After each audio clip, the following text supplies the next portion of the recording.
I think we should enjoy this topic. I'm going to enjoy it because there are three presenters on this topic, and it will be Noam and Josh and Andres. And I may have something to say here and there, but I think we should enjoy it, be reflective on what's happening as we're seeing it. But I'm also kind of interested. My question, big or small, my question is at the end, in the sense, what has happened? I think something has transpired here, and I think it's interesting. How do you describe it?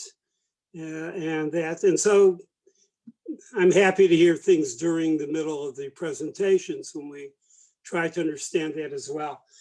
So as I give it over to one after the other, Noam, you're in charge, so start us off.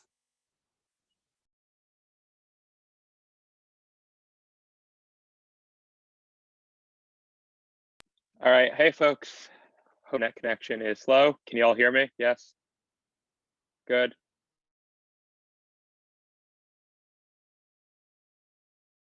Amazing. All right, you're being slow for me. Hold on. Give me one.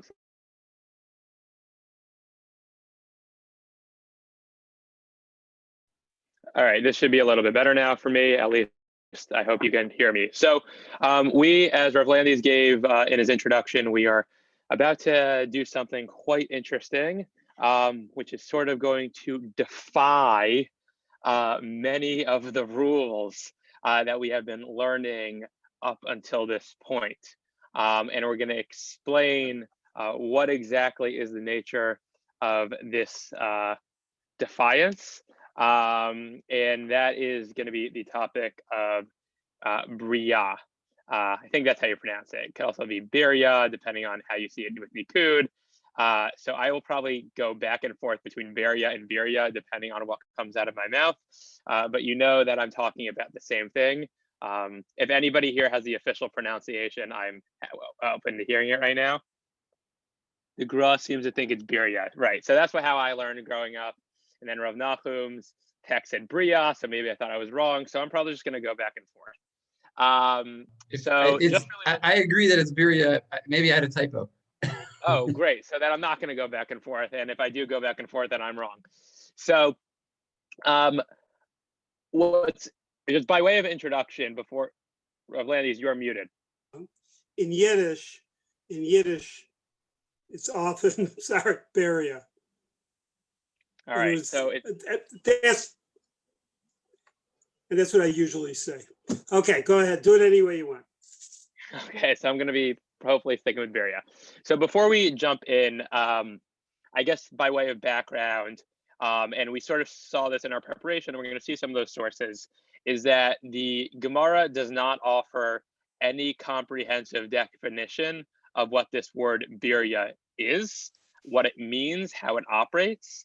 And it sort of just throws it in a variety of sugiot, saying, "Oh, it is not batel," and so that's the punchline. A biria is not batel in anything, or there's a machloket, but for ease sake, we'll say in anything, it's not batel be'elef. But it doesn't define what it is. Instead, it just throws it around every now and then and says, this thing is a biria, this thing's not a biria. But if you take a look at all of the things that it says it is a biria, we're sort of left wondering what is a precise definition, because it's not like all the things that the Gemara says is a biria have something that is obviously in common. So the first part of our shir today, as we do Siman Kuf Saif Aleph, is going to be trying to figure out exactly what a biria is. And for that, I'd like us to turn, not to the Torah, but the Beit Yosef. I'm sure they're just going to skip the Torah today, because I think the Beit Yosef gives us a much better handle on the very shitot that we need to know before we investigate the Shulchan Aruch. So if you can go to the Torah for Siman Kuf.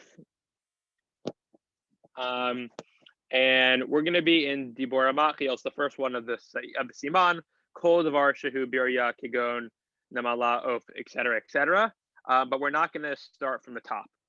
Instead, we're going to start with Vezet Lishono Harosh, which in my book is 1, 2, 3, 4, 5, 6 lines from the top of the start of the Beit Yosef. Vezet Lishono Harosh V'Hadagid. So once everyone finds that, give me a thumbs up.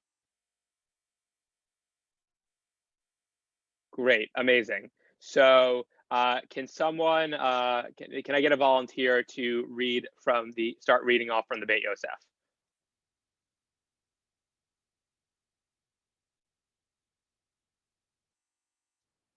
Thank you, Yavne. So Yavne, appreciate you reading. So we're basically going to see the Shita of the Rosh and then the Shita of the Ran. And we'll see exactly how they bring the disparate sources of the Gemara that says this is a birya, this is not a birya, and sort of explain what that means. So Yavne, take us away. והדגיד מקרי ביריה, וכן איבר מן החי ודג טמא ועוף טמא, אבל לא עוף טהור מת, דאמר לקמן בהאי פירקה. So we have בהאי פירקה, אמר, so we have a list of things that count as birya, that are the gid anashe and evar min achai and dag tameh, anyway, and of tameh, but not excluding of kosher fowl that has died not according to shchita, proper shchita. Right. So once again, the Rosh sort of gives us this list of things that are a birya, says what's not, even though the what is and what's not, there seemed to be a very fine line between the two, and we don't yet know exactly what is the defining characteristic, which he's about to tell us. דאמר לקמן בהאי פירקה, אמר רב, אבל ציפור טהורה, but sorry? Achal. Oh, thank you. אכל ציפור טהורה, בחייה בכלשהו, במיתתה בכזית, וטמאה בין בחייה בין במיתתה בכלשהו. So the distinction of the tameh and the tahor is given from a memra that says if you eat a kosher bird, if it's alive, i.e. evar min achai, then it's bekolshu, it's never batel, and if it's dead, then it is bekazait, it hasn't been shechted properly, but it's not evar min achai, then it can be. Then it's not talking about batel here. It's talking about whether it's talking about how much it counts as a shiur of eating. And yeah. Right. So we'll see this a little bit when we get to the Taz, but part of what makes this difficult is that from a biblical perspective, and we're going to see that that's not univocal, but from a biblical perspective, there is not a concept. And that theoretically, if you take Ever Min Achai and you do Shishim times it, that should be Batel. But the rabbis have added this stringency. We're going to see that in a second. But what's going on in this sugya is not necessarily about birya. It's about malkut, how much the Torah leverages lashes for eating certain things. So that's the application of this list. And what the rabbis sort of do is they lift the list from what it takes for it to get lashes and level it on to the list about birya. And that's why I was just concerned when you said from a biblical. What does it mean by biblical? You mean deoraita? What do you mean by biblical? I mean deoraita. Okay, fine. Okay. Again, not univocal. We'll see the Tosfot actually thinks it's deoraita, but lahalacha we say it's derabanan. So that's where sort of the Rosh is coming from here. So deoraita, you can get lashes for eating these things, and sort of this Gemara provides what those thresholds are for receiving lashes. And then the rabbis sort of lift this list and pile it on to birya. So as Yavni said, whenever it says the kol shehu, that means okay, it's never batel, which means that the rabbis are going to put it in the category of birya. Whenever it says kazai, there's an indication that it can be batel, and it's not a birya. So Yavi, can you continue?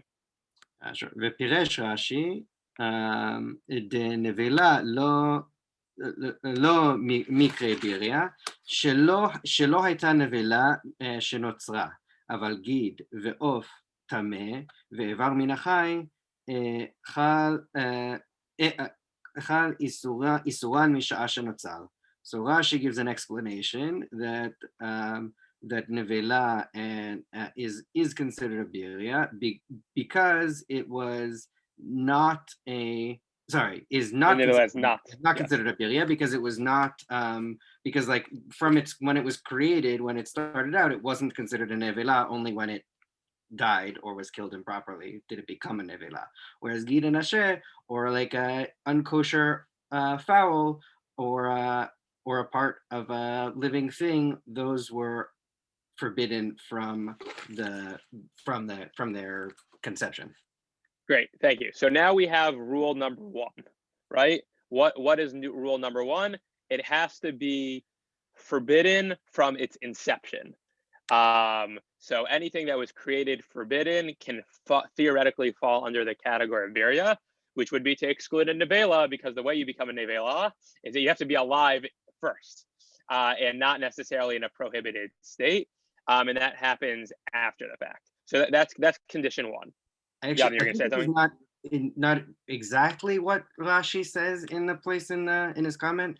Rashi, I read Rashi as saying like slightly differently, that it's like it doesn't have its identity. Not lav davka. He doesn't say it doesn't have an identity of being forbidden. Rather, it just doesn't have an identity of what it is from its conception. That was my opinion. But anyway. Can you say more about that? Are you talking about the difference between like whether the Torah uses like a Shem Esem or a Shem Torah to describe, or yeah, that it hang on, I can try to find it, but hang on. Yeah. Yavdi, while you're pulling that up, I'm going to keep reading for you, and then you can chime in whenever you find it. So feel free to interrupt. Okay. Right. All right. So there might be some confusion on this first condition, but it seems that something either in its status or it's from its very beginning had that status, that can be a birya. And that's what falls in Ever Minachai, Guf Tameh, Gira Nasheh, Of Tameh, etc. The Rosh continues, the Kashe, V'harei, Chelev HaMechaser HaKerem, V'chelev HaKlayot, V'orla, V'kalei HaKerem, Dasirei, Mitchilat Briatan Uvatile.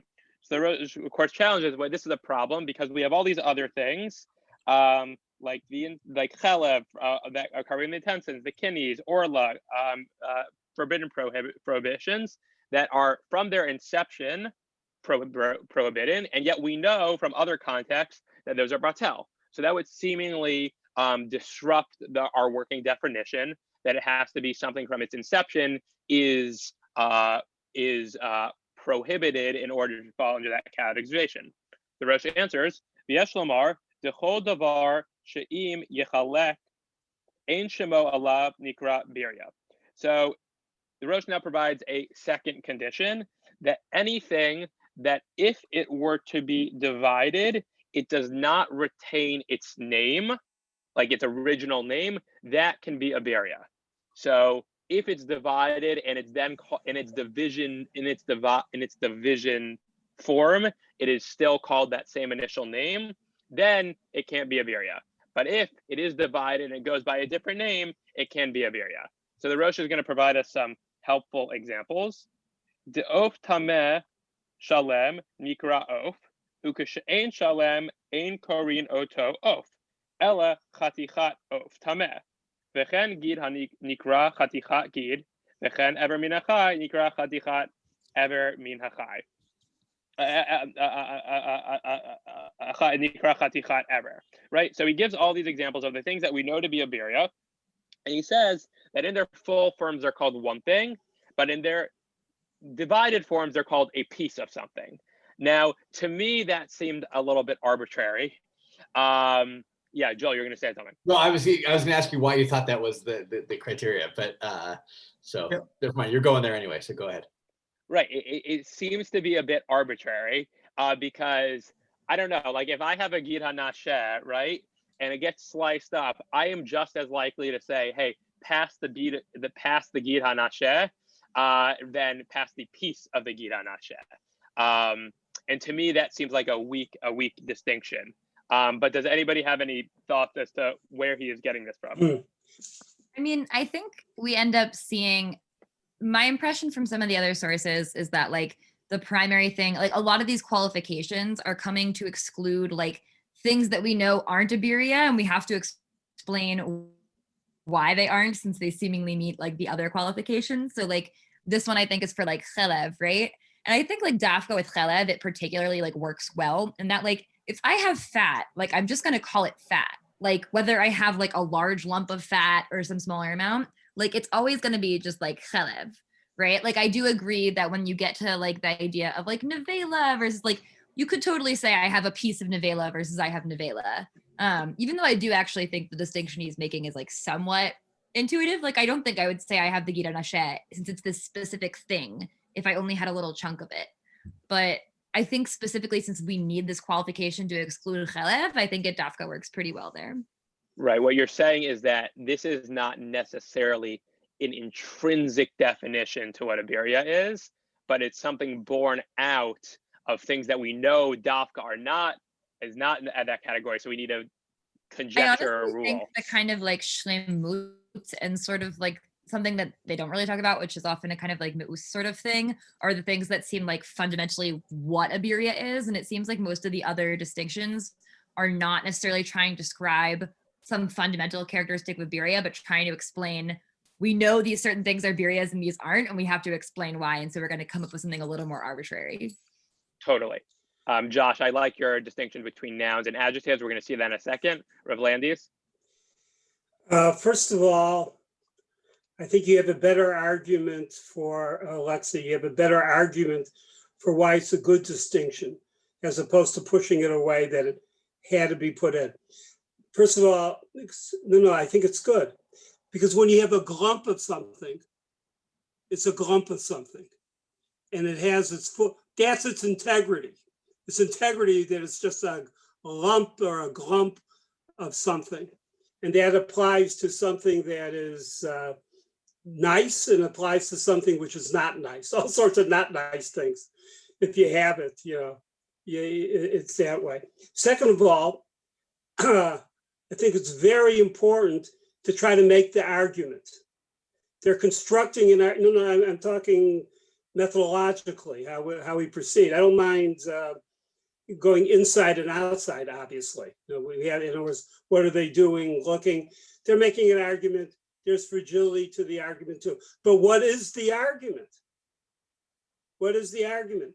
And the argument here is that some things seem to have one of the ways that they're constructing it is what has integrity, meaning what is kind of like full. So a lump is full. A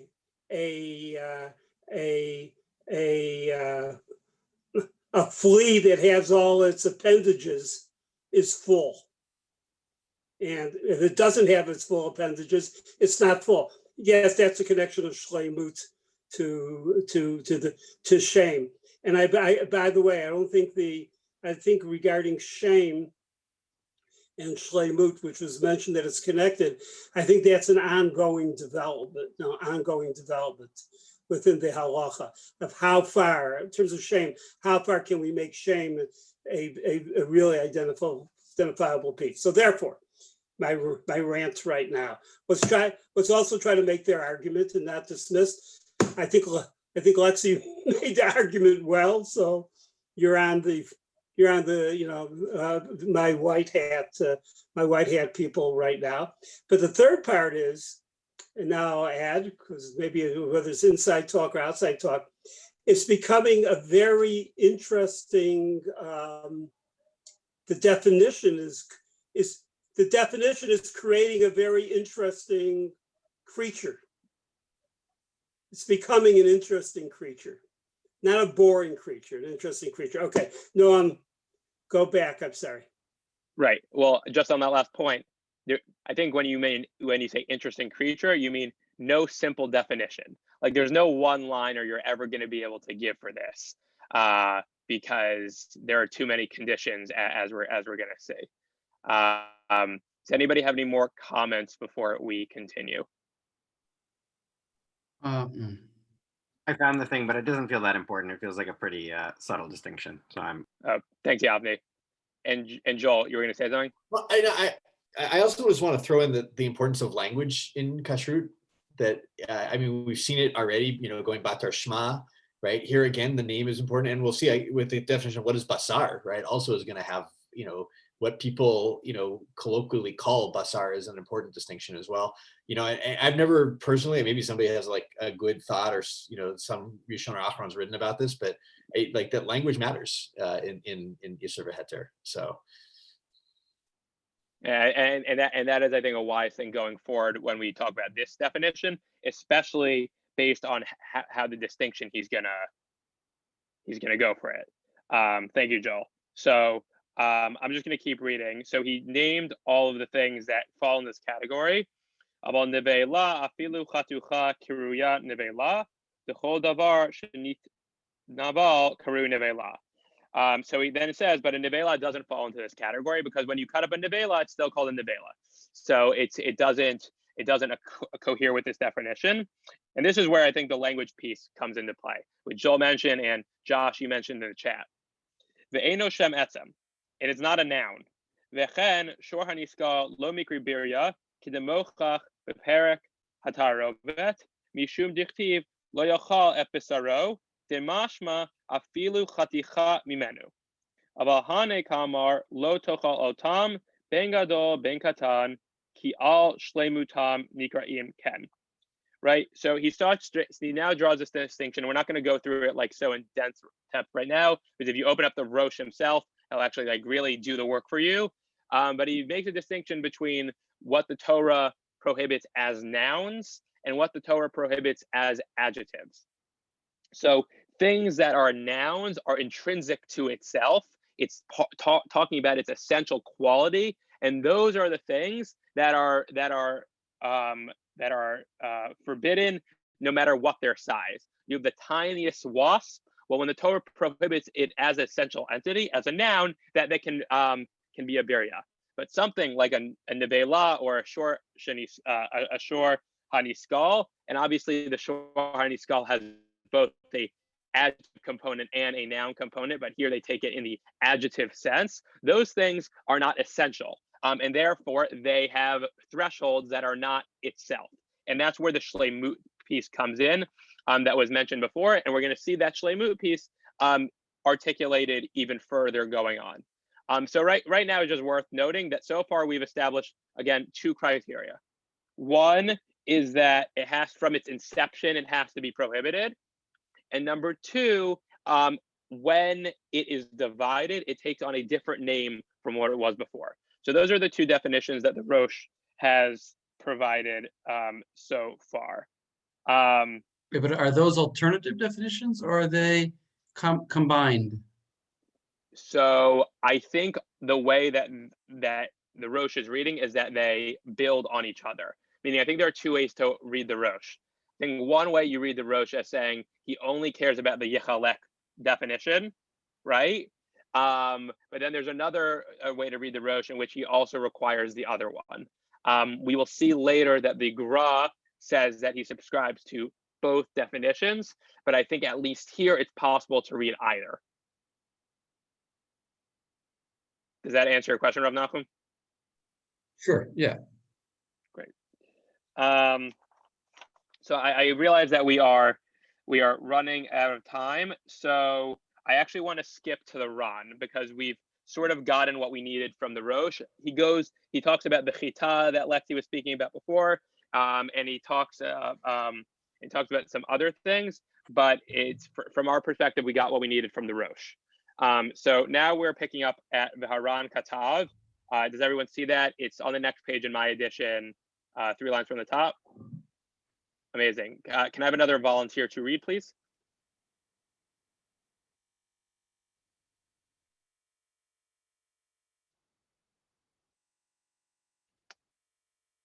All right, I will start calling on people if you would not like to volunteer. Remind me where we're picking up from. We're at V'haran Katav de lo Mikra. It's 4 lines from the top I can do on it. my. Oh, thank you, Josh. Go for it. והר"ן כתב דלא מקראי בריה, אלא אם כן איסור מגופה, כגון גיד הנשה וכיוצא בו, שאסור מתחילת בריאתו. אבל עוף טהור שנתבשלה שלא היה אסור מתחילת בריאתו באיסוריה, לא. וכדברי רש"י, וההיא דאכל ציפור טהורה וכולו.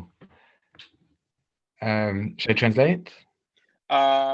I don't think it's so important to translate this because it's a condition that we just already saw, but can you just tell us what that condition is? But it was forbidden from inception, like you said. Right, exactly. So we already saw another row. So the Ron subscribes to that. So that's important for later on. But then he's about to add a second condition.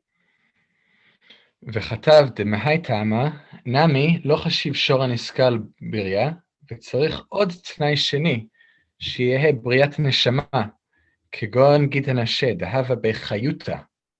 אבל היכא דלאו בריאת נשמה, אף על פי שהוא כבריאתו, כגון חיטה וכיוצא בו, לאו בריה היא.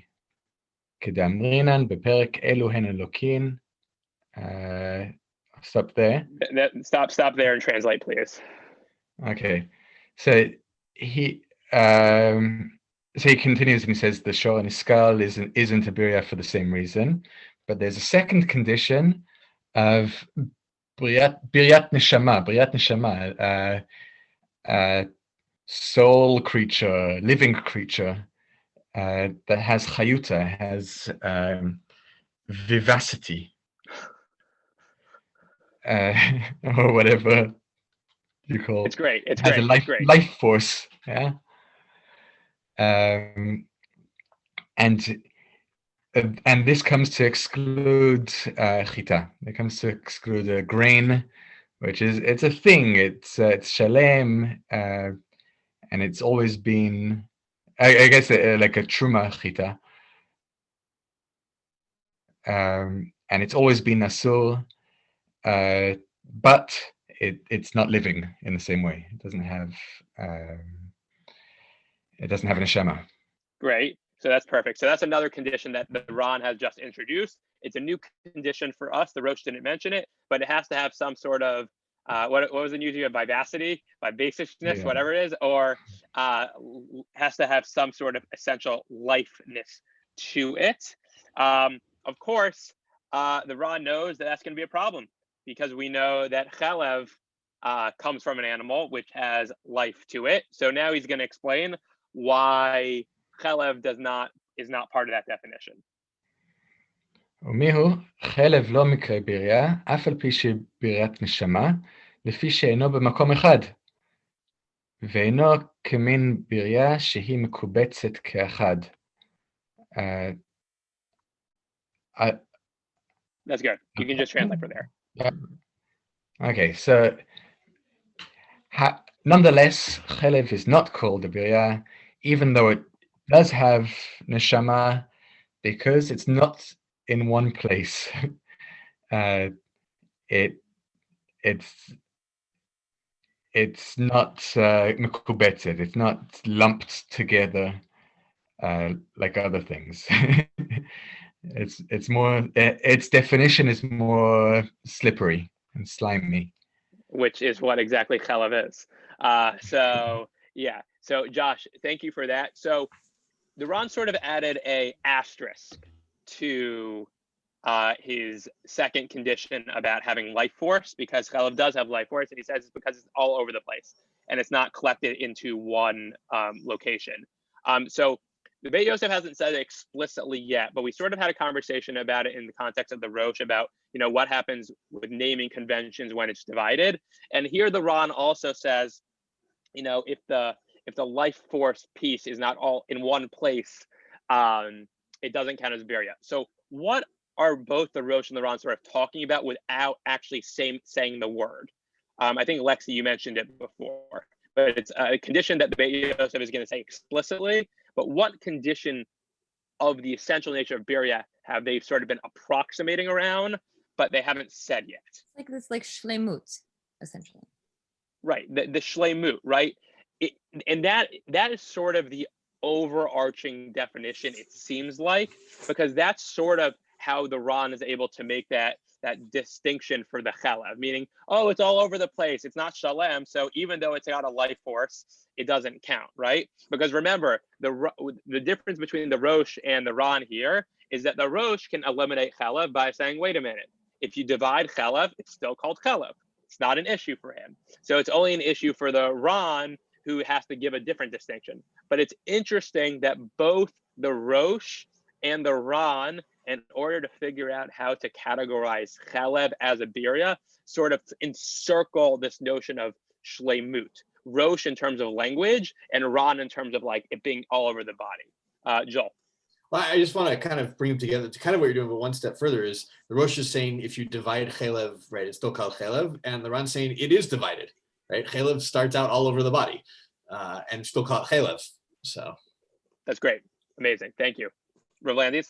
I would just add, German post-idealists be so interested in this. What makes a thing a thing?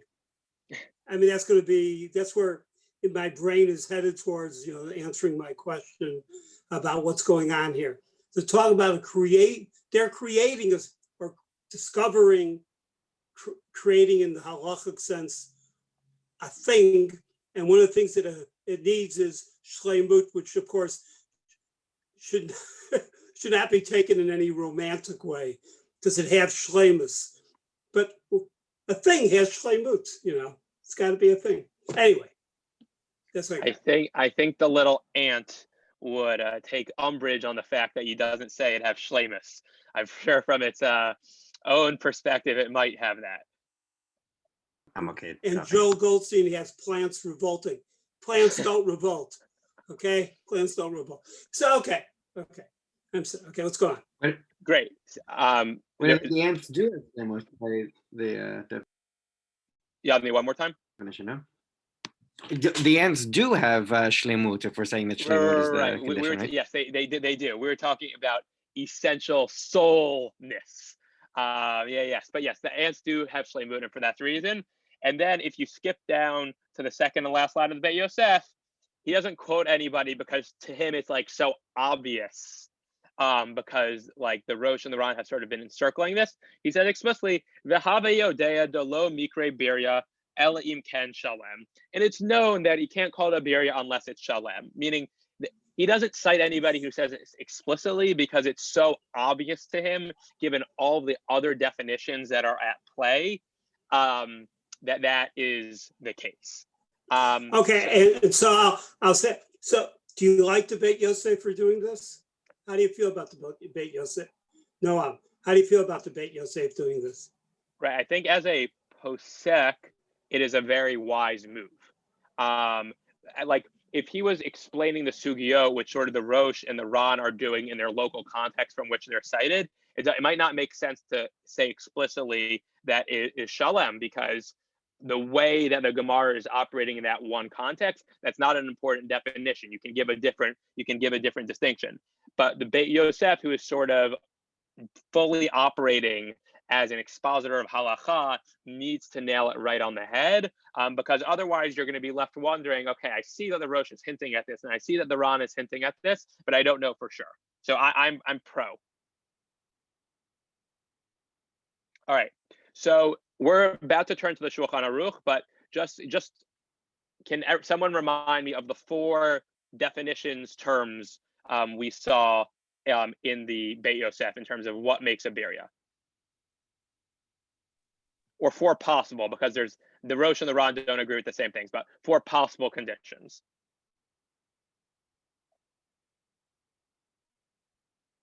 This is for anyone. You can just unmute yourself. Isaac, go ahead. Okay, so the Rosh says that it has to be something that's forbidden from like the point of its creation. So not things that become asur later, like something dying without being shechted. They have to be something that has the same name when even when it's divided. And then the Ron says it has to like have vivaciousness, which is my new favorite word. Thank you. And the Ron also says it has to be like in one location, like so not like Halab, which is distributed, which then the Beit Yosef is going to sort of generalize as this concept of shleimut. Right, perfect. Thank you. And we're going to see, nicely said, Isaac, and you could basically, we could call you Rabbi Joseph Caro now, because we're about to see that he does exactly what you just said, listed them exactly right. So now we're going to turn right to the Shulchan Aruch, Siman Kuf Saif Aleph. But before we turn to the Shulchan Aruch, it's worth looking at the first Taz on the Saif to sort of orient ourselves as to how we're supposed to be framing Birya in the larger context of halakha in terms of categorization. And we sort of hinted at this before. What are we talking about? Are we talking about Dirabanan, or are we talking about Deoraita? So Lexi, could you read that first Taz for us? Yeah, 1 second. Sure thing. Yeah, the book switch and the page switch is always, it's always a struggle. Okay, so the Taz Birya Dahinu V'chuli Chashivut. Exactly, yeah. So Birya Dahinu V'chuli Chashivut Dvarim Shelo Tiyeh B'teila Midirabanan D'kevan Shemin HaTorah Yesh Chashivut L'kin Al Achilatam אפילו היא פחות מקצועית, דהסתם הכתיב אצל מיכם, אצל מינים טמאים, לא תאכל אותם, אפילו הם קטנים, על כן החמירו רבנן בתערובת שלהם, אבל מן התורה היא בטלה כשאר איסורים. Stop there for a second. Okay, so he's pointing out that like these things, this is like a durabanan chumra, because like while doraita, if you eat just the tiniest bit by itself, like you would be lokeh. Like in a tarovet, it would be able doraita to be batel like other things. So this is like a durabanan like chumra to keep you from doing that. Exactly. So the Taz says unabashedly, Birya that is not batel is durabanan. And it's, again, we spoke about it earlier that it's taken from the case of Malkut. And the rabbi sort of added an extra stringency that is prohibited for tarovet. You're not going to see it on the page now, but it's worth noting that Tosafot thinks that Birya's inability to be nullified is actually deoraita. And we don't have time to take a look at it right now, but if you want the citation, it's Tosafot Me'ila 21b al deoraita. So if you want to take a look at that source, you'll see that he says that it's deoraita, but for our purposes, we're going to focus on the derabanan aspect because other than Tosfot, everyone says it's derabanan. So that's what we're going for right now. So Lexi, can you finish up the Wait, Taz? I just want to make it one just one emphasis. He is saying just that the concept of Birya is a Torah concept. That for sure. For sure. Birya is a Torah concept. It's just that the question of it not being batel, that's the lokeh stuff, right? And that's why you're lokeh on it. Thank you. Right, Rav Malcolm, thank you for that clarification. Right, Birya has to exist. The rabbis did not create it from full cloth, but its application in halakha is slightly different from deoraita and derabanan. Thank you for the clarification. So Could Lexi, you do this again for the sorry? Yeah, it's Tosafot Me'ila 21b. Dibor Machiel Me'al Deoraita, or probably Ma'al Deoraita. Right. So Lexi, can you finish us off on the Taz, who's going to give an interesting, it's an obvious nafkamina, like but it's worth saying. It's relevant. Nafkamina l'inyan safek yeha Birya u'lo have speka derabanan ubatel.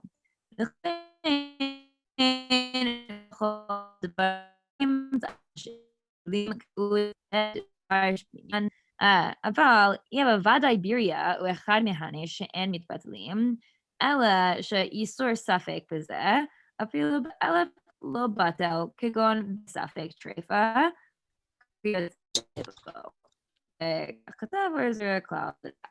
Right. So this is relevant to the question of suffix, in that, like, if I'm not sure, the way I think Yavni and I disagreed on like whether this is like I'm not sure it is a birria was how I read it. Like I'm not sure this falls into that like qualification versus like I don't know if it's even in my thing. But I think either of those actually would meet the standard of something you can consider a suffix. Like I don't know if this falls under the category of birria / I don't know if this is in my thing at all. In those cases, since this whole thing is derabanan, I can rely, presumably here would have to make steika, but like whatever. Versus, and he makes the clarification that you're not allowed to do suffix steika stuff when it's like these stories like bigufo kind of thing of like, I don't know if this is a birria, but like I know that if this is a tame egg, it's definitely a birria. And I'm just not a treifa egg. I just don't know if it's a treifa. In that case, I'm not allowed to say, oh, maybe it's not. Right. Right. So it's you don't get to use the durabanan nature of birria to like anything involving a birria is suddenly suffix, and then you can be permissive wherever you want.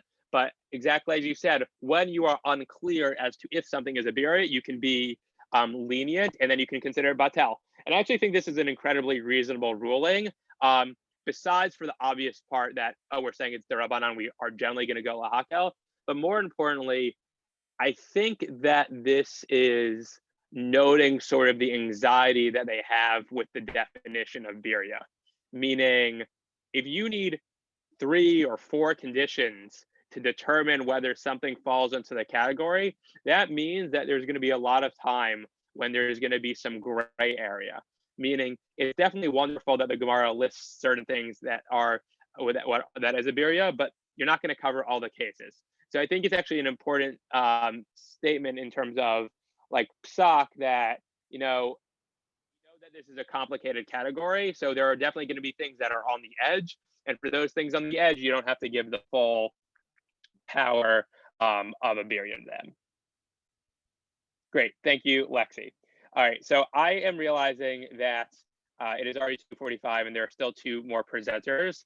So what we're going to do right now is it's not so important that we actually read the Shulchan Aruch because Isaac already listed the four conditions that go into the birria. It's about being prohibited from its inception. It has life force.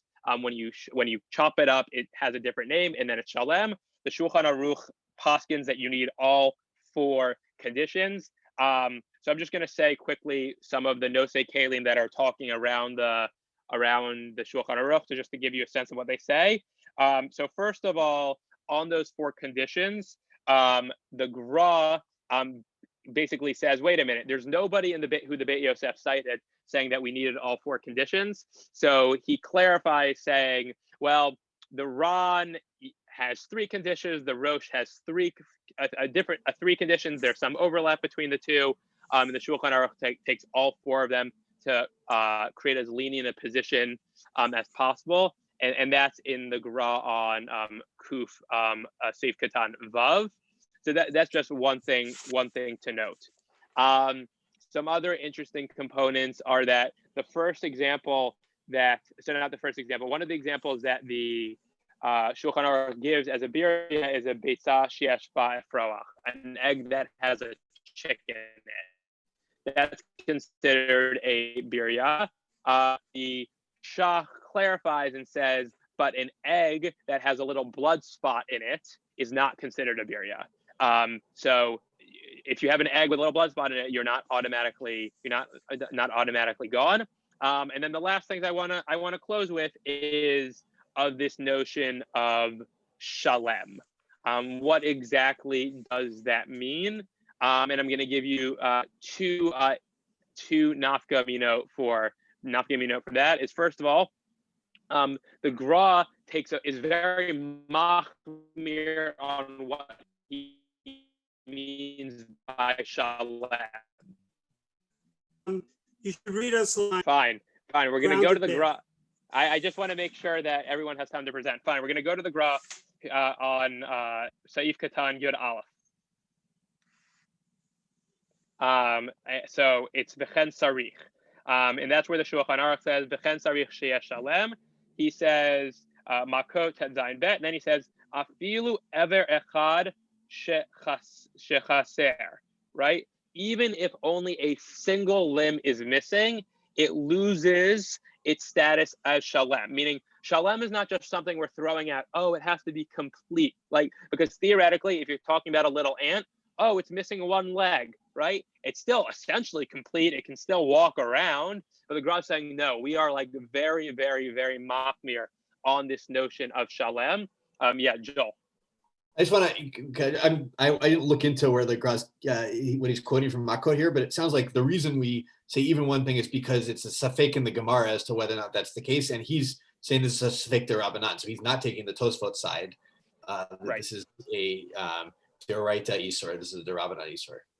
Right, and that's because nobody takes the Tosfot side. Yeah. Yeah. So that's really helpful, and it connects to what Lexi read from the Taz.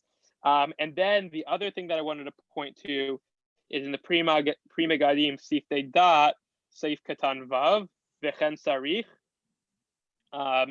where he sort of pulls back from this notion of shalem for a second, where he says Yanshach and quotes some other things. He says Dema shederech lihitparer al yedei bishul mikre birya, and that is a very important qualification.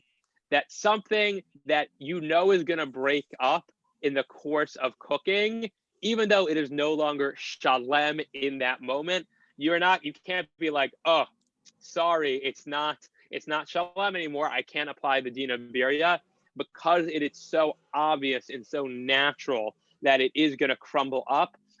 It still has that definition of birya. So it's just worth noting that. And that results in no easy kula for psak. Correct, because you can't be like, oh, I'm cooking, it got chopped up. According to who cares, right? Yeah. Right, exactly. So, but that's something different. I don't know if the Gra and the Pri Megadim are actually in dispute here. They might be, they might not be, but they're definitely at least showing two different perspectives on what it means to be shalem. Do you need full shleimut, or is there room within shleimut to be a little mekil? And I don't know what the Gra would say to the Pri Megadim. But that is essentially the first Saif of the Siman. Thank you all for participating. I enjoyed learning with all of you. Shkayach.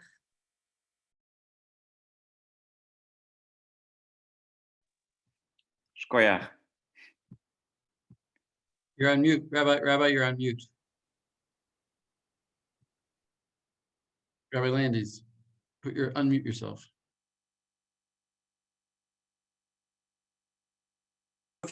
We'll take 5 hours and we'll start 5 minutes to 10. Okay. Is back. Okay, this is good. So Josh, where do we start? Take us through.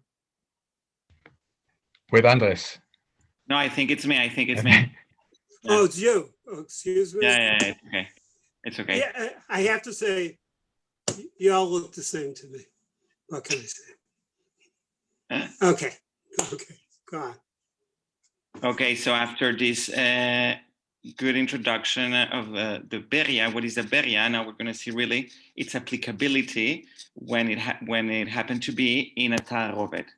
Okay, so I would like, can someone please read the tour when it begins in Siman Kuf ve'im nitbashel im haheter.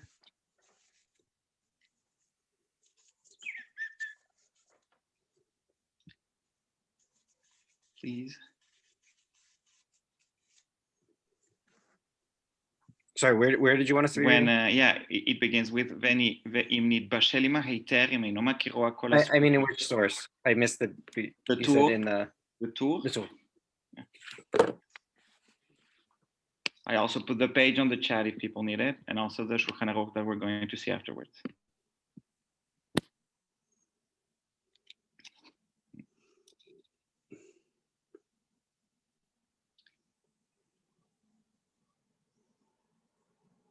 Thank you, Yavne.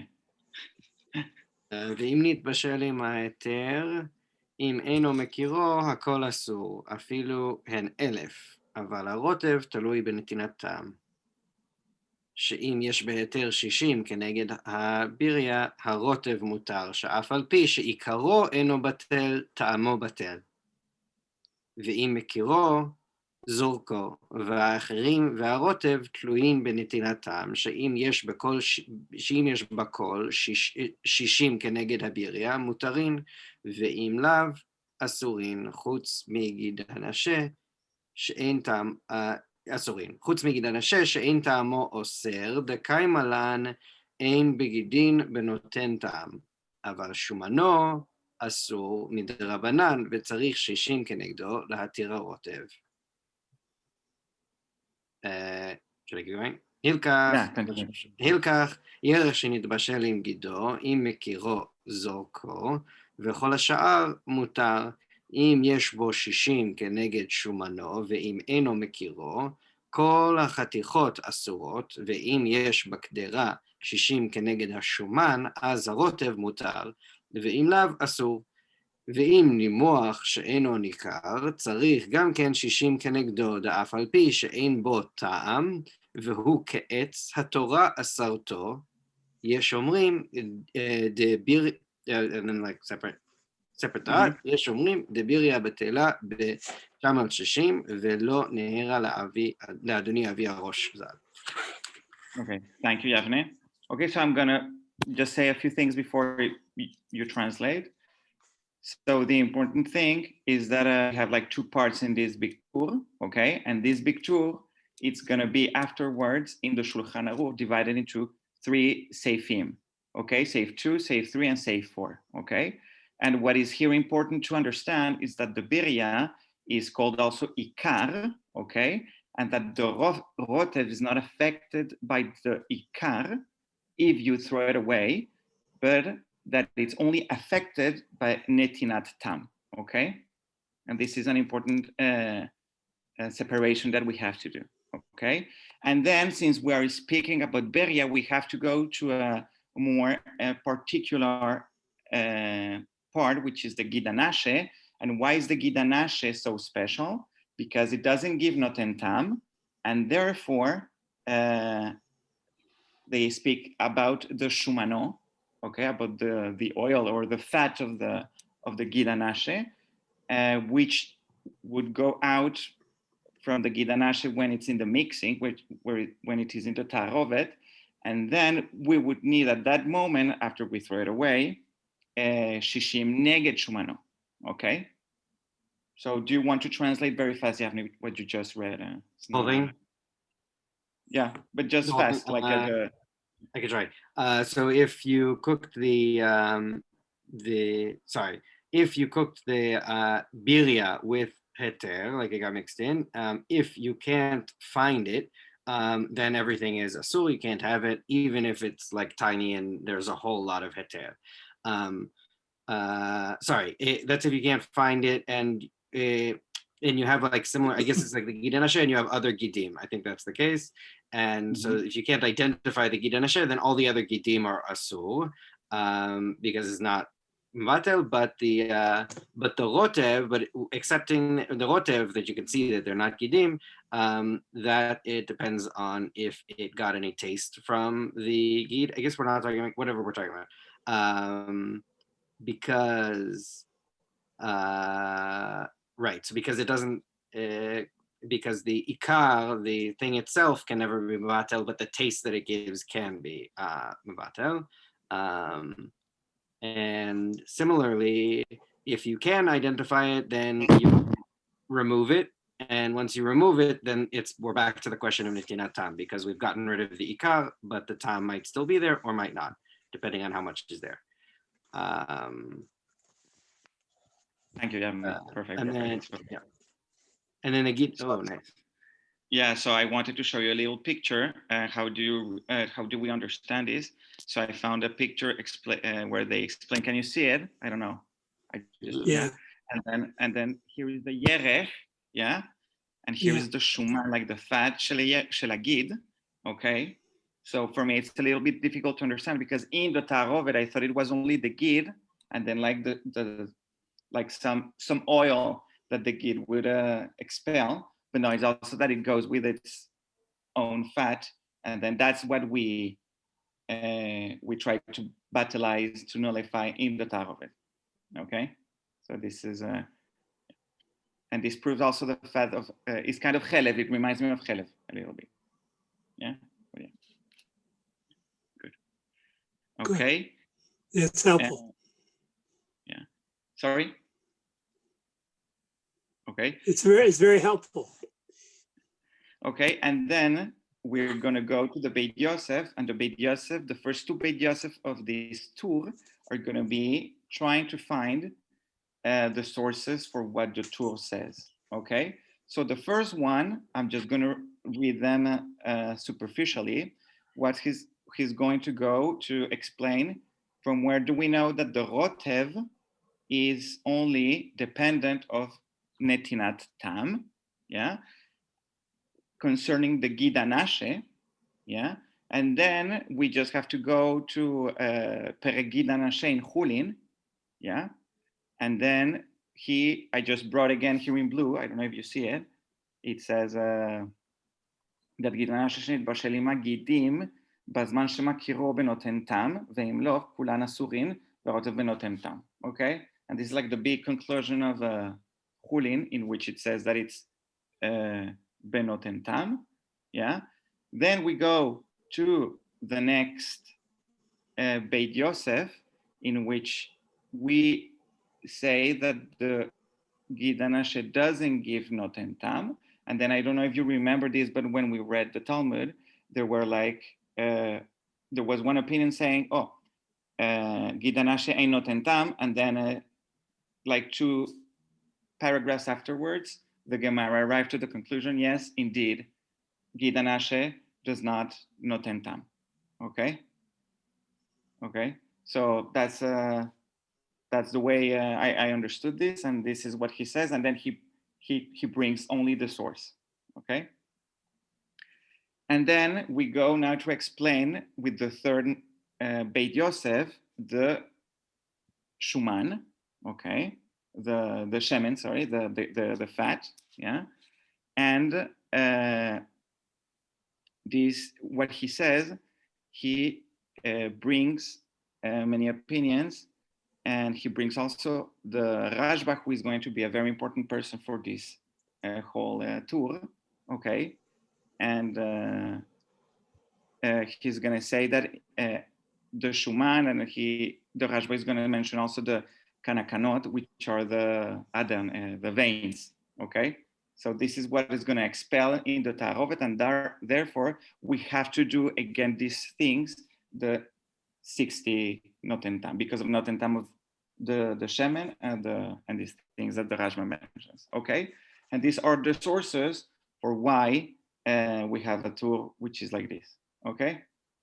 I don't know if I'm clear, okay? All right, so the Torah is following the structure of how you outlay the sources. Okay, good. Okay. Yeah. And then if we go now to the Shulchan Aruch, to the Siman Kuf Seif Shtaim, then we see that he brought kind of exactly the same as what the Tur said. Okay, it's just a little bit more concise, but it's not longer. Okay.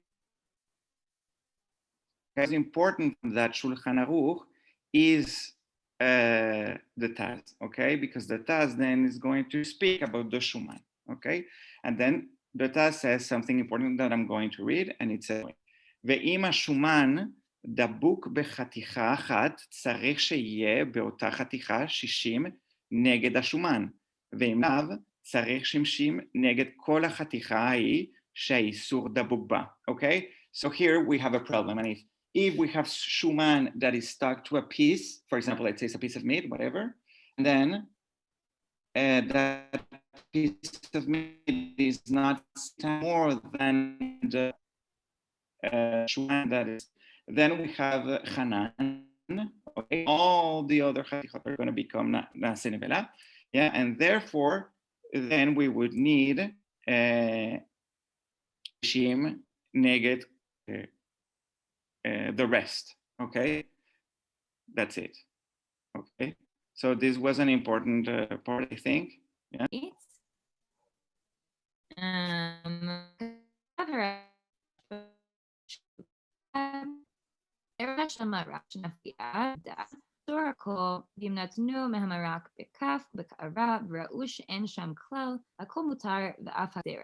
Remember, actually, we were a little confused about this last bit. So the Rashba agrees about, for one thing, if something is like dissolved, then it can be batel b'shishim, but slash it needs shishim if like the gid itself is dissolved, even though it's not notetam.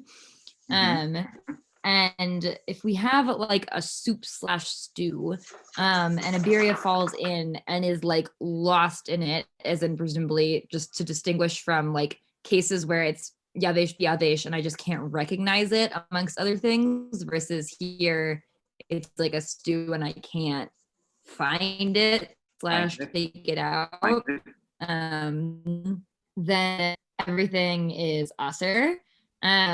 But like, is this talking about like if I take a spoonful and I don't, because it didn't make sense that, oh, if I take a spoonful or a bowl from this pot and there's no birya in it, the whole thing is mutar, because it could just be in the rest of it. Is that saying, or is this like or is it just saying, like, what does it mean? It's talking about the kaf. This is like, how can you save some soup? So you take why a does it kaf, say you hakol? take a, Why not just say like something more precise about like this kaf or like this kara? Because that was what confused us. And also like the afhak dera. What does that mean? Okay.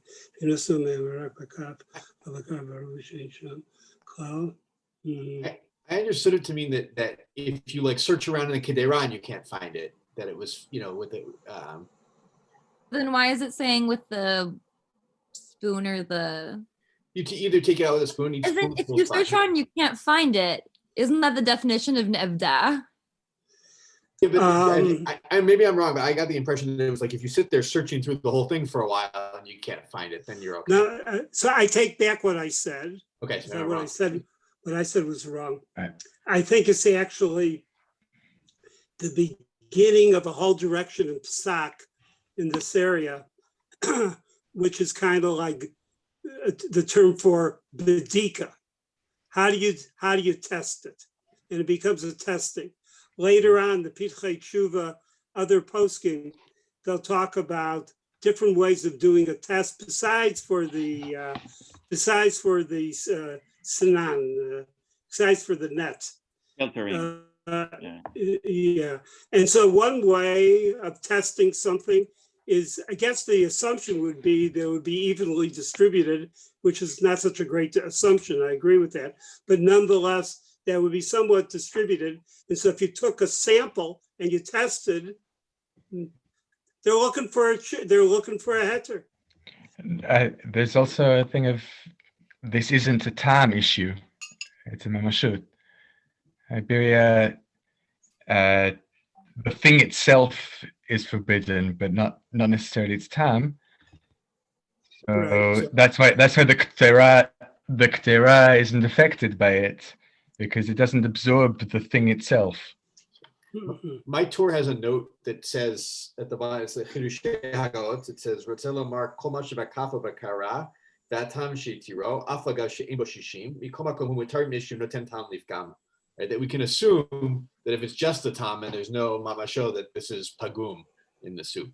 Okay, so just saying when it says hakol, it really means hakol in that kaf or in that ka'ara where you saw that there's no birya.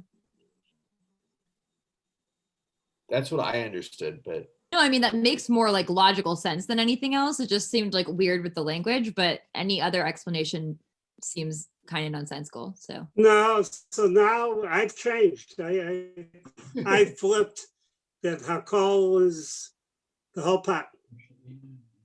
I think that seems to be the meaning. It goes with my notion of the beginning of a bedika concept, and therefore as opposed to having to go through everything in order to say that nothing is there. You do a bedika, which gives you that reality, and we extend that reality elsewhere. Mhm. That's what I would go. That's what I'm going with right now. Okay, Andres, continue. Yeah. This is good So stuff. now in the beginning, since it was the Beit Yosef on the Nimuach part, I thought it was that it also like it dissolved, yeah. But then it didn't make any sense because then it wouldn't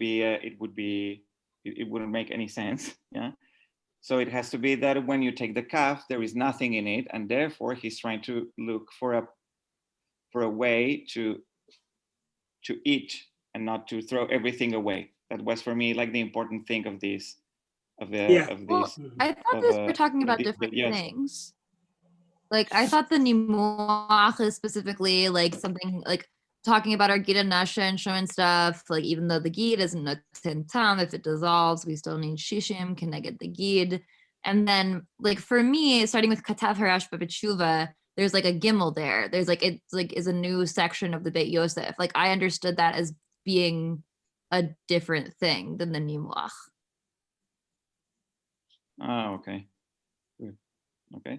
So then also it helped me because I read just the beginning of the Pitrei Teshuvah, in which he brings the same case, but it's with a frog. Okay. And then it says, oh, a frog can fall into a soup, and then we don't know where it is. And then I got it like it was not that it was nimuach, but it was just that it got lost. Okay. And then they praise what the Rashba said. Okay, but that was just a parenthesis that I on this.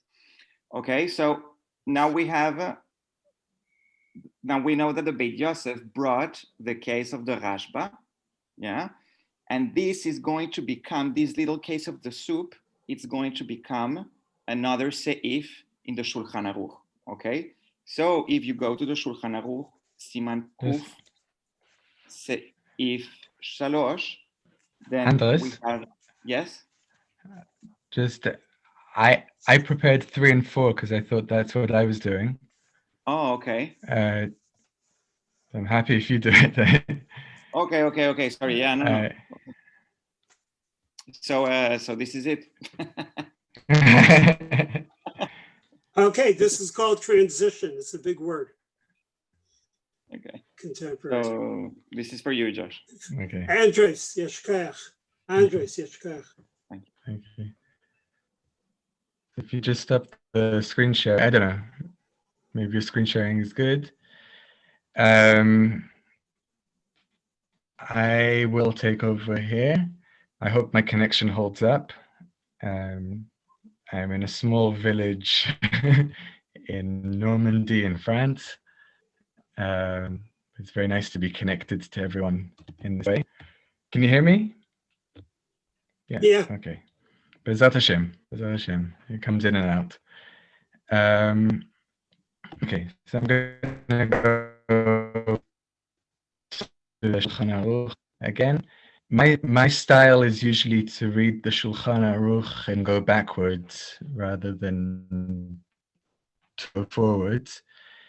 And we have a very nice short seif, Gimel. 1, 2, 3, 4, 5, 6, 7, 8, 9 words. קדרה של מרק שנפל שם בריה ונאבדה, אסור הכל. And that's a very definite statement. We already saw, Andres showed us in the Beit Yosef, there's more in the background than that.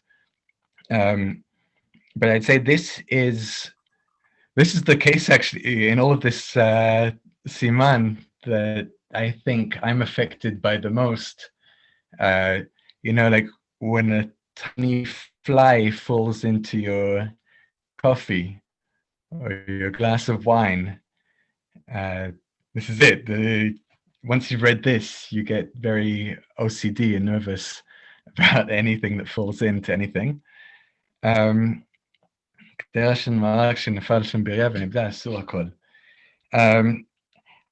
So just on this, the Shach adds a little commentary here, which is a big kula, and we'll see where it comes from. Do you see, or is this too small? Do you see my Small. Asur Hakol?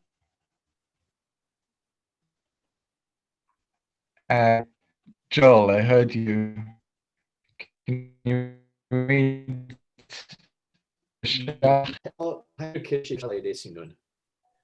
Okay. You can't filter it out. Okay, so the big difference, right? Asur Hakol is forbidden, but here, and this is kind of what the complexity that Lexi was bringing up, and that we saw in the Beit Yosef's version of Rashba. Do you have to know what's going on? He talked about checking it with a spoon or with a ladle. Here it's Sishan, that is forbidden.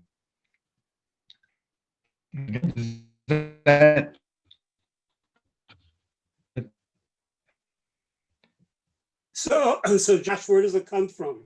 Where does this incredible heter come from? Okay, so it comes from the Rashba. I wanted to look at that for a second. If you see the Rashba here,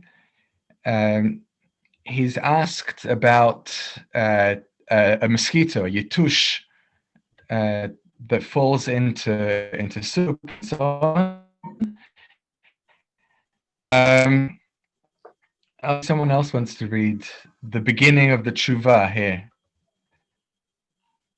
Oh, do we have a volunteer to read? Read it. Go ahead, Josh. I'll read it.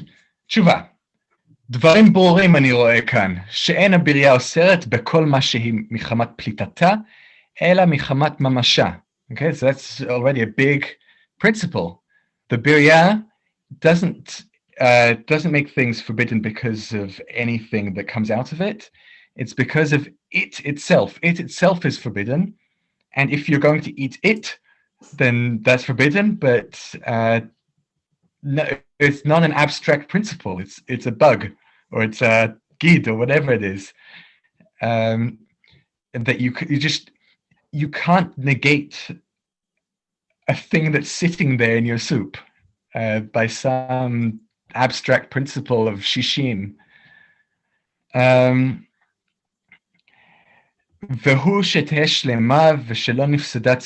So this is coming back to some of the things that Noam mentioned. Ha'im נחתך ממנה אפילו התרסקה ונפסדה צורתה, אבד שמה, והרי היא כשאר האיסורה. Okay, so all this stuff, when it's a complete thing, it's is forbidden, and if there's bits of bug in your soup, it's just a normal isur, and it's batel like anything else. דברים פשוטים, לא ראיתי לכתוב ראיותיהן כי רבו. Okay, so this is very, very important. As soon as you check the soup, and you know that there's no birya there, it's mutar immediately. ואין כאן שום ספק שהקדרה עצמה מותרת. בידוע שלא בלט הבריאה. Like, pots and pans don't absorb like whole things. They don't absorb mosquitoes and flies and frogs and whatever you have.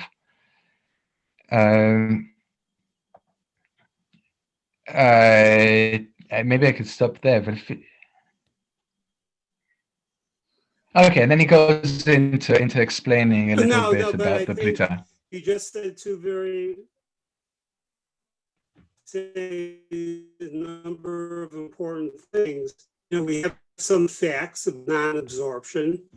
We have the fact that we're really worried about is the eating, just repeating the consumption of the birya. And the third thing is which I'm pushing, is how effective Badika is. Mhm. You know, what's a Beetle?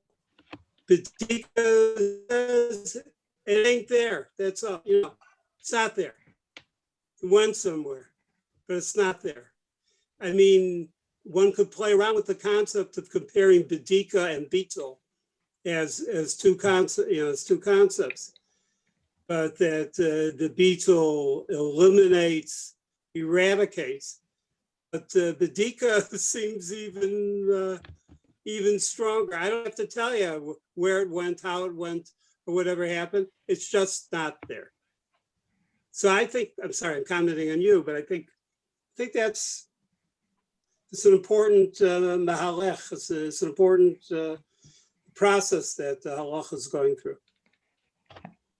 I think it ties into lots of the earlier sources that we spoke about from the Gemara, and we had questions the whole time of what's going on here when we say tarovet and isur.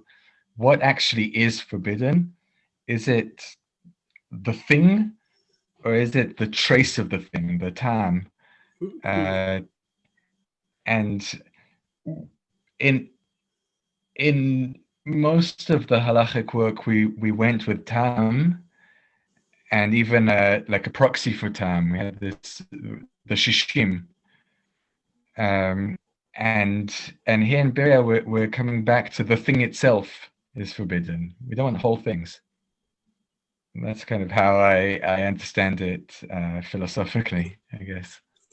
Okay, good. Okay, go on. So let's go back. We'll go back to Shulchan Aruch, I think. Can someone read Daled? I'll pick someone.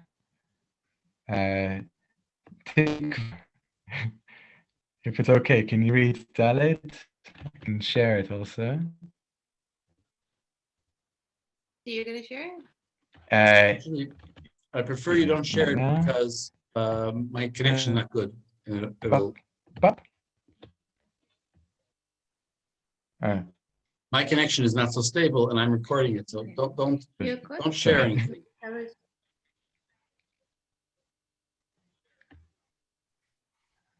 Okay.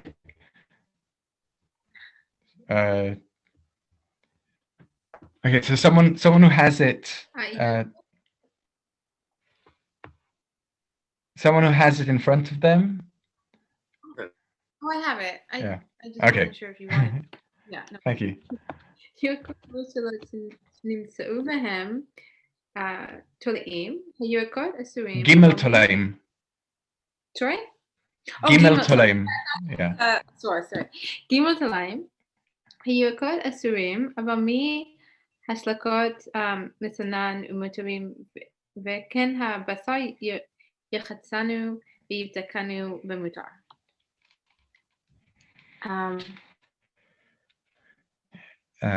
If you want, can you translate? Yeah, I'm not sure about all of it, but so vegetables that we find in them 3 worms, the vegetables are forbidden. So I'm not sure exactly that if you, so this is if you strain.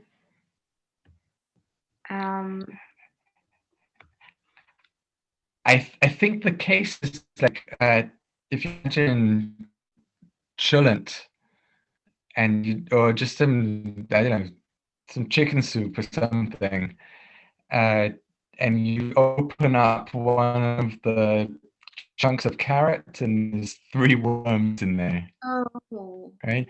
How do you treat all the other vegetable chunks in the stew? Okay. So you can strain the rest, or you can wash off the meat and check it, and then that's okay. Right, but all the vegetables are forbidden. So you found in one chunk of vegetable, you found some worms, and all of the others are now forbidden. I mean, that might be the case also, but I think the basic case is you have a pot of vegetable soup and you found 3 bugs swimming around. So now, You fa- now the problem is that you're worried that there might be more bugs. You found 3, or maybe there'll be a 4th or a 5th. So once you have a chazaka, once you have 3, you have a chazaka that there's tolaim there. So now, But then why would there be a difference between the meat and the vegetables in that case? I mean the vegetables from the no, he's saying that the mei shlachot is the broth. That means that if you pour the vegetables Yeah. through a sieve and you just have the broth, then that's mutter. Right. But when it I says all the other vegetables, don't know if he means the vegetables. The vegetables might be, I'm not sure about the vegetables. Where do you see the vegetables? It says, here, the You mean mutarim? הירקות אסורים. What? No. I think the mayim is ג' mutarim. תולעים והירקות אסורים. אבל מהשלקות מסננן. Right, because there But might it be. says ירקות אסורים. Right, All because of the vegetables are other because we can't do badika on them. because you can't do badika on them because there might be bugs in them. You've got broccoli in there. You've got a carrot. I mean, you're right. A carrot is an interesting example, but imagine broccoli. You've got squash, mushy stuff. Right. You've got mushy stuff in there. So you can pour the broth through a sieve. You know that the fly didn't get through the sieve, so the broth is okay. And the meat is okay because you can rinse it off. It didn't get so mushy. Yeah. No, well, meat is more impervious. Meat's impervious, and we're worried. The chashash about the meat is that we're worried about the worm attaching itself to the meat. So you rinse it we off. can take care. We can take care of it. You pick up the meat and do that. You Mhm. can't pick up the mush of the vegetables, and therefore the vegetables we declare usher. We have the broth has a tikkun, bad word. I shouldn't use the word tikkun, but it has a badika. The broth has a badika, and the meat has a tikkun. For the meat, you could say the tikkun is that you wash it off. Because again, it's about the mamashut of it, right? Once you have a chazaka that there's worms in all the things, a chazaka can be nullified by new knowledge. Okay, so as soon as you can do a bdika, as soon as you can verify whether that chazaka holds, then you can start making things mutar again. And it seems that there's an impossibility in the cooked vegetables to actually ascertain the veracity, like the actual situation. And by the way, this is really very important what you're saying.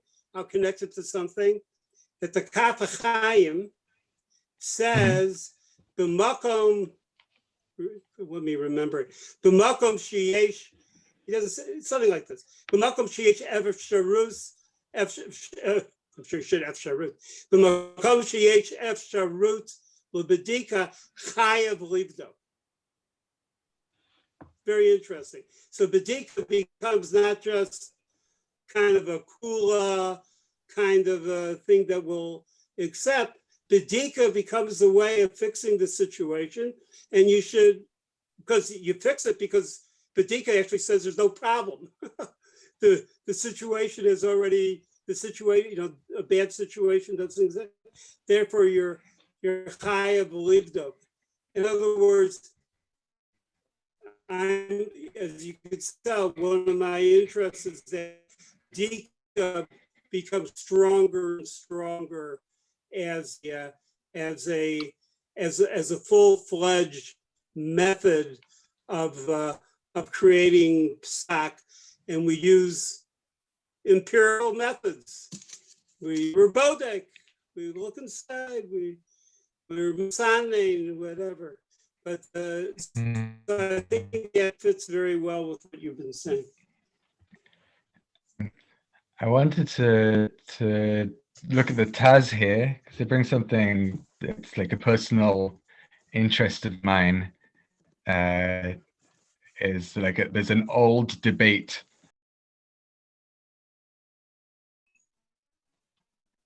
Yavni.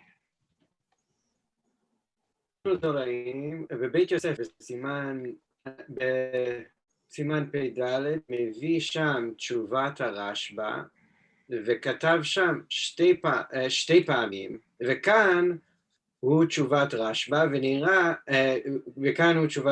ונראה לי פשוט שטעות סופרים הוא שם, וצריך לומר 3 פעמים. So there's another in the Beit Yosef, he also quotes the Rashba, and there it says, if you find 2 worms, or if you twice find a worm, and here it says 3 times, and it seems like that must just be a copying error, and we really should say 3. וכך פירש שם בשולחן,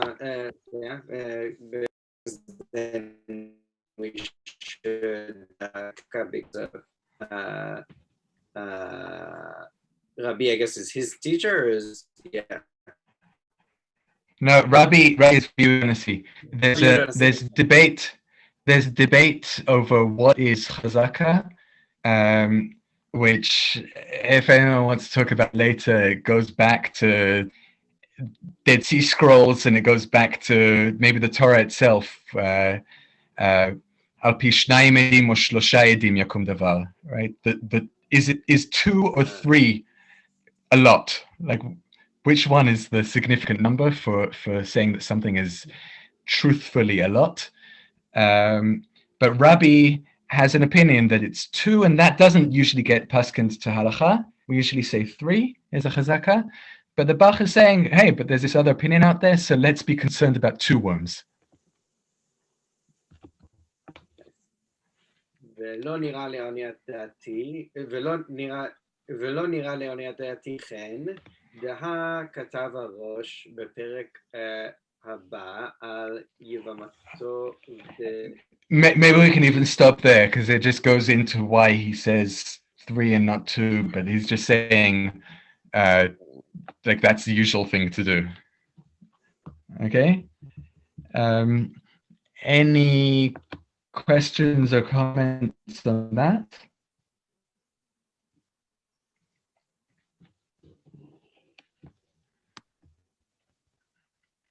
No.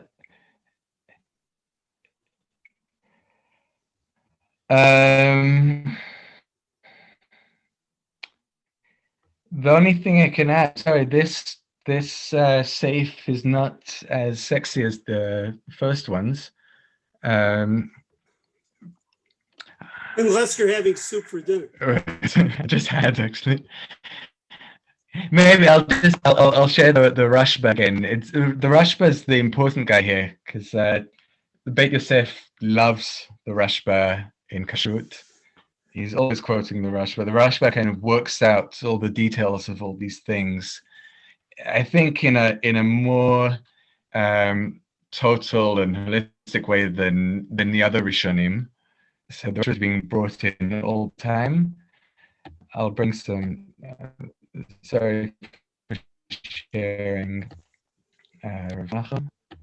But just a bit. He's asked about this.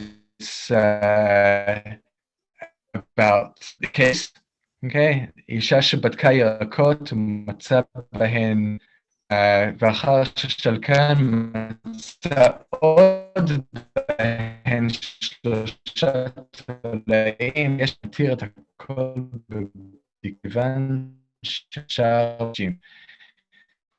So that's kind of the question. That's what we've been given, and anything which has a chazaka needs a bdika. Those 2 concepts come together. Okay, a chazaka is a claim on reality, and bdika is an empirical claim on reality, which trumps the abstract claim. This is terrific. First of all, just drop that word Trump. Find a different word, please.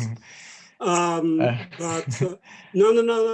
What you said, in other words, chazaka is what term you use for chazaka? What Like kind an of abstract- reality? An I said abstract abstract. it's kind of predictive, Mhm. you know? It's kind of predictive. While we're going to say B'dika is empirical. Yeah, maybe And normative we're and descriptive. Or well, it becomes normative. Oh, So I don't want to use the okay. word. Saying that because we are very governed in our halachic minds by the power of chazaka. Chazaka is a concept that has a good chazaka to it. It's gotten more and more powerful. It's gotten more and more strong. We go by chazakas. And by the way, you'll find in many kashrut situations with agencies and all the rest, they're afraid of B'dika. They move away from B'dika. You're running a big factory and all the rest, you can afford to. It works that way. But what we have is the buildup of B'dika all the way through.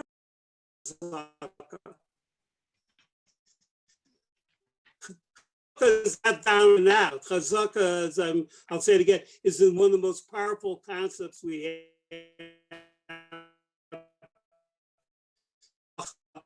We could construct it. And the Dika, maybe I'm expanding. Maybe there's a way out. And there may be more than one form of B'dika, not just Masane, for example. Because there's a B'dika. B'sanein is the B'dika. There's no other. No, there may be other forms of B'dika. And that's, I still want to talk about something for a little Great. He just states very clearly all the things which were hidden in the Shulchan Aruch. אבל במבושלים מבולבלים אי אפשר לבודקן, לפיכך אסורים שצריכים בדיקה ואין להם. Okay? The reason the vegetables can't be made permitted is just you can't check them. So anything that can't be checked, you go by chazaka, and they have chazaka. אבל מי השלכות מותרים לפי שאפשר לסננן. וכן כל יוצא בזה שאין בריאה אוסרת אלא בזמן שהיא שלמה. המרוסקת פתלה. So that's going back to Noam's beginning, is once we have the reality check, and we do the bdika, and we can do the bdika, that's the liquid, that's the soup, then we're left with the categories of birya, and then we need shlemut. And once you have this messed up bits of bug, then it's just a normal isur, and you can cancel it with Yoshim. So I'm going to stop there. This is great. Thank you. Great transition. 3 really wonderful presentations. Very thankful. And so I want to talk about, like what's been created. But one question, I don't know, did we talk about it? Here's my question.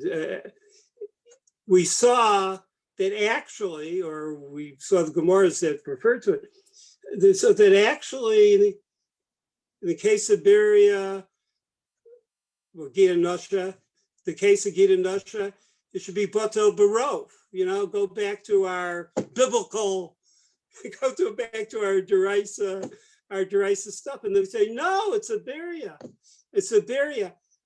But there's like another stage. How come we don't say Shishu or something like that?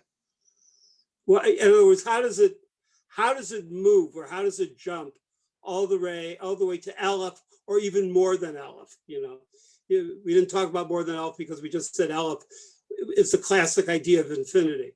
So although there's discussions about more than Aleph, but like, how do we jump? It's just like a Pashut question here. How is it that we jumped over Shishim? I'm asking that as a question, as a discussion. I just, because that will help me. I think shishim is a concept of tam, and this is distinctly not a concept of tam, because we're talking about the mamashut, and I think also for a lot of these examples, we're talking about things that would be noten tam nifgam anyway. Okay, so that's perfect. Okay, that's a great answer for me. For me, that's a great answer. And just, I just think, like, also, if you see the bug in front of you, you can't say it's batel. Okay, so now, so what happened here? What did these rabbis? This is very. We did a full shear. We basically have all the concepts down. You know, we tied most of the stuff together. What is Beria or Beria? What is it? Well, I'm looking for answers. Can I offer a thought experiment? I like a thought experiment. Like, for example, we agree that if you eat the birya, it's a deraita, because that's the that's what it is. That's the Torah concept. So what if you have the birya in your food and you eat the food? Are you chayiv? Did bittul? Now, the rabbi said it's not batel, but I'm asking now, what did the Torah say? On the one hand, if you ate a birya on its own, you'd be chayiv. If you eat it in this tarovat now, would you get malkot? You ate a birya. You ate a whole birya. You're all saying no, but there's another side of it. You did eat a birya. Now, bittul affects a birya, is what you're saying. It is batel, even though you ate the whole thing. That's a little bit of an interesting idea.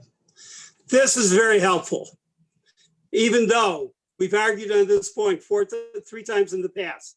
I accept the point. I'm taking it as a very helpful point in understanding what has been created here. And I really mean it. And I'm very thankful, Noam. So anybody else want to talk now based on that thought concept as well? So what have the rabbis done here?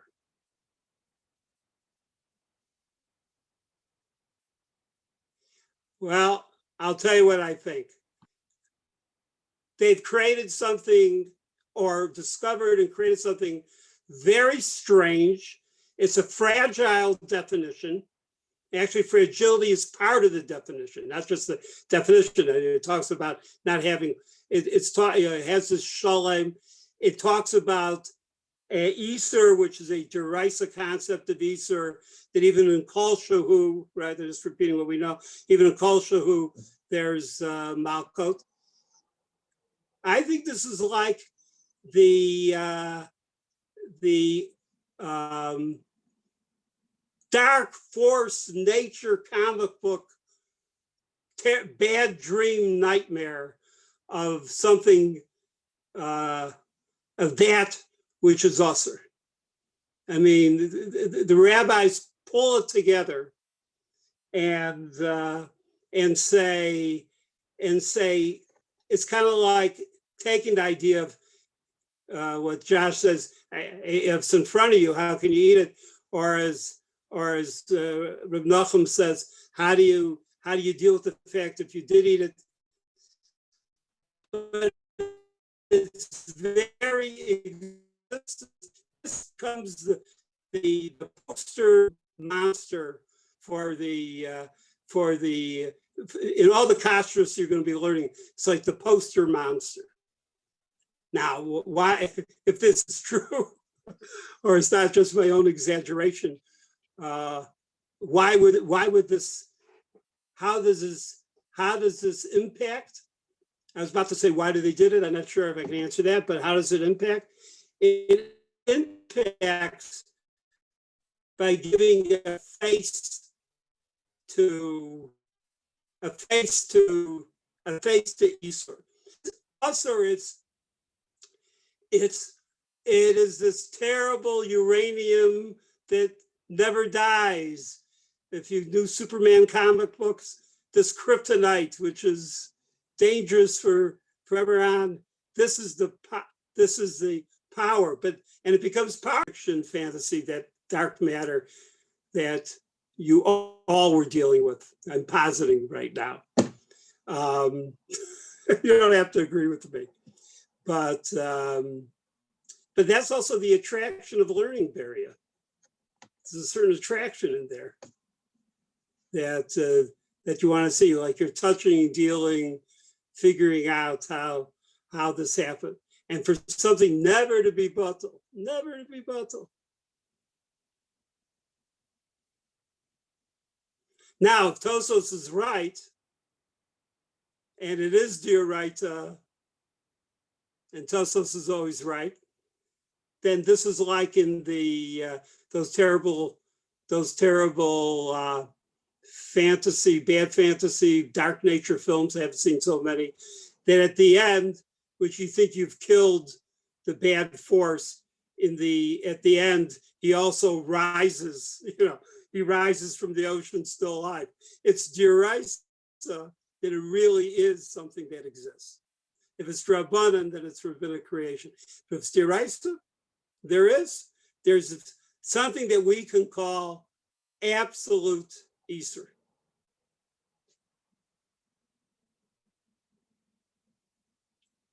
I have to do a one-man show on this and take it from one kollel to another.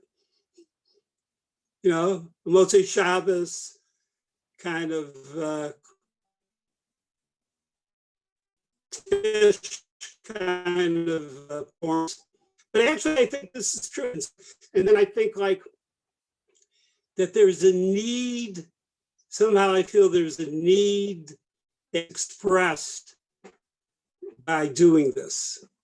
And that's kind of like the need to have this form of Easter present and possible. Let me take it another step. It's the Easter that you can't do anything about. It's the Easter that defeats you. It's the Easter that can't be. You fix all these other situations. That's why I talked a lot about Badika. So for my consideration, Badika becomes very important to get yourself out of it. But then if you have the Easter, then there's the Easter that is there.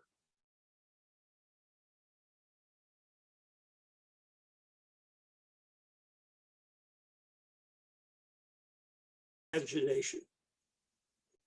The dark part of imagination, but in halachic imagination. So there's nothing to be done. This overwhelms. This is what you have to try to avoid and all the rest. But at some point, okay, the Easter wins. Rav Lennis? Yeah, good. Thank you. Can I make you Please. talk? Can I make you talk tachlis for a minute about Badika on vegetables, for instance, and so forth? Yeah. Look.